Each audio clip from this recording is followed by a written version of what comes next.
All right. Hindu Kush, the mysterious ancient civilization of the past. She opens up by saying this. Um, Ancient annals represented the Kushite-Indian as wise and skillful. Even the name Hindu is Ethiopian. Yeah, what's going on? You listen to King Cam and Ujumbe podcast and Ujumbe means message. We're going to cover chapters 14 through, and we're going to finish the book.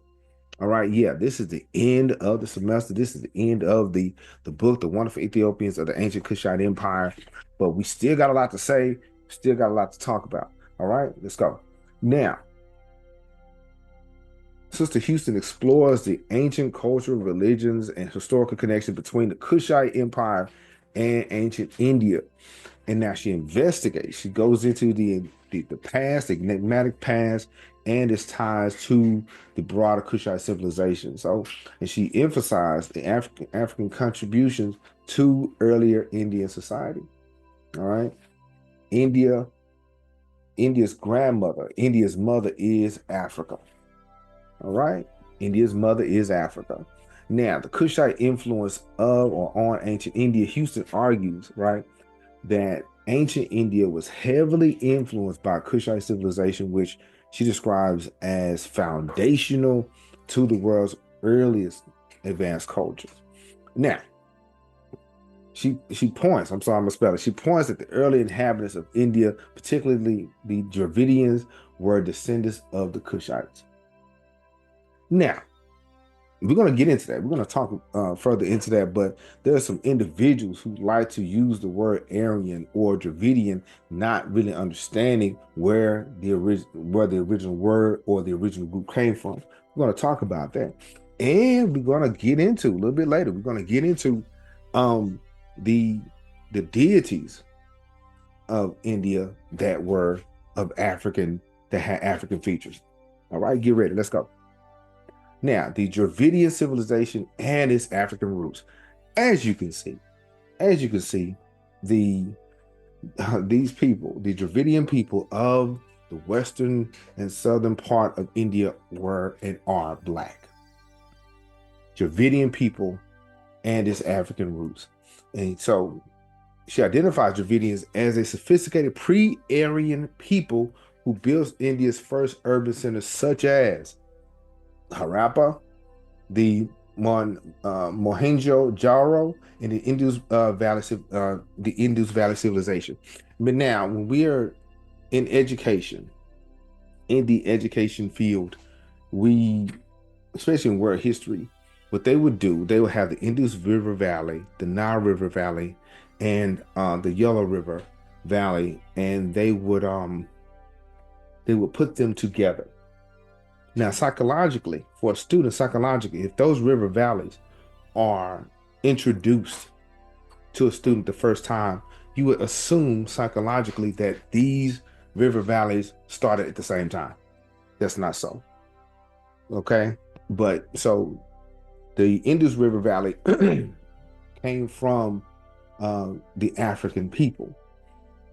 Okay. So, and so let's go further because remember, this we already got a point that the Dravidian people, their ancestors were pre-Aryan and they were Kushite. All right. Now, it's African roots, right? The architecture parallels the pyramid-like structures in urban planning. So on the left, we have the step pyramid by the Grandmaster Himotep, and we just had a conversation about that. If you haven't you saw that video, need to get into it.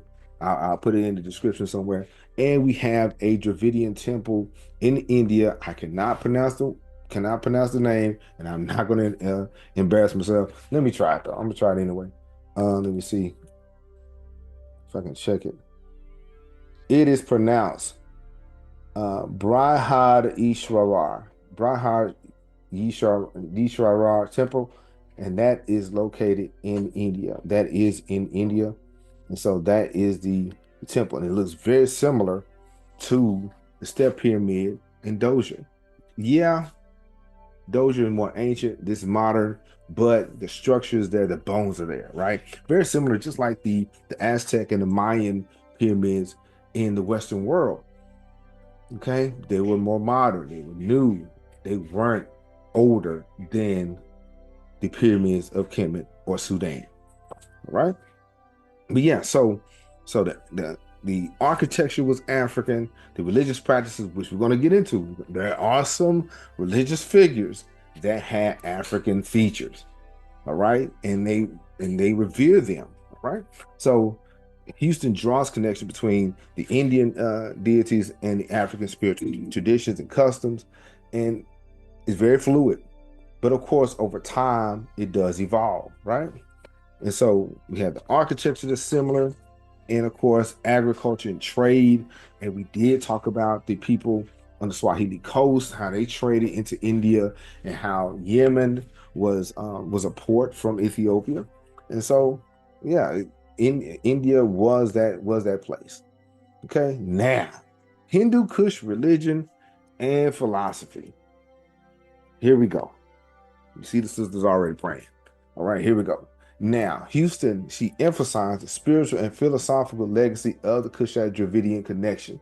Now, she asserts that in ancient texts, Indian texts such as the Vedas and the Upanishads, carry echoes of Kushite cosmology and spirituality. So the ancient books of India, some people say, yeah, it's older than Africa. Beg to differ, but you can disagree in the comment. Let me know. But the Hindu Kush religion and philosophy is African also. The books, African. Now, remember, over time, it developed a life of its own, right? But it came from Kush. And Hinduism, Buddhism bear traces of African religious practices, including reverence for ancestors and nature. So, Hinduism, Buddhism bear traces of respect and reverence to the ancestors. That is deep in African culture. We love our ancestors. We love our grandparents. That is a big deal to us. Big deal. Now, here it is. They praying, right? They're trying to get their life together and everything. And so let's talk about it. The Black Gods of India. This individual is made in India. Okay, I think this is, I don't want to mispronounce. I think this is Shiva or Krishna. I think this is Shiva, but y'all let me know. Okay, but yeah, the Black Gods of India. Krishna. The iconography of Indian deities like Krishna, they look African. They have, bless you, Joshua. They have African features. Okay, check out Buddha right here. Okay, look at his hair. A lot of people will try to say that there's snails in his hair. Ain't nobody walking around with snails in their hair. I'm just saying. That's that either that's Bantu knots for our sisters, or that's somebody got, they need their hair combed. All right, these individuals, Krishna and many others, Buddha and them, they had African features. All right, you can disagree if you want to, but the images are there, and especially the older images. We're not talking about the ones that was made a couple of 100 years ago and it kind of whitewashed them or whatever, especially up there in the northern part of India and some parts of China. But this here, yeah, they're like some people I know, right? So we have the people, architecture, even their religion had some form of African influence, right? And again, when these individuals, this guy is on the left-hand side, he is from another part of India, but the other individual on the right, he is Dravidian. His ancestors are Aryan. Aryan came from Kush. So a lot of these people are walking around here calling themselves Aryan. You need to look at the picture. Somebody didn't do their homework. Somebody didn't get an understanding as to what this is and where it came from. I don't know. But People are different. And, I ain't got time to be arguing with individuals that don't do their homework. All right. But yeah, that's it, y'all. Yeah, that's it. Okay, coming up next semester, Queens of the South or Ladies of the North and South. Our next book, the first female pharaoh, Sobekneferu, goddess of the seven stars. Check it out. I'm very excited. I'm very happy about it. Um, the link is in the description. What's next? We will answer a few questions from the Ujumbe fam. We're still going to answer a few questions. I think I may do a special segment or mini winter semester or winter session in December. But yeah, we will answer a few questions. And for more on Kush, check out Sister Danita Smith. Shout out to Yaya Shabaka, the home team. Matter of fact, while I'm shouting out people, shout out to all the fam in Los Angeles, New York, Texas, in Nigeria. Shout out to the fam, South Africa, in Morocco, Germany, China, man. Who else? Let me see. Shout out to Big Brother Mo. Much love to Big Brother Mo. Mr. Gales. Shout out to him. Noni Cafe. Okay. God, if I start naming all the names, shout out to the fam everywhere.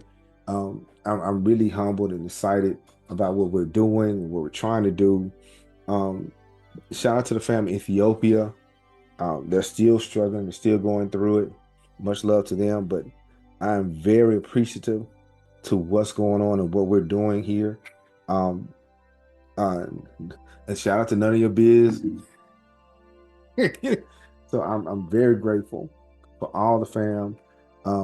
If I miss somebody, if I miss the nation or area, charge it to my head, not to my heart. You guys are awesome. And some more books. Black Gods and Kings of Ancient India, When We Rule by Robin Walker, India and the Ancient Past, and Early India, Romelia Thapar, okay? Yeah, we just got through talking about Hindu Kush, the mysterious ancient civilization of the past. You listen to King Cam Ujumbe podcast, Ujumbe means message. And today's message is, we're about to take a break. All right.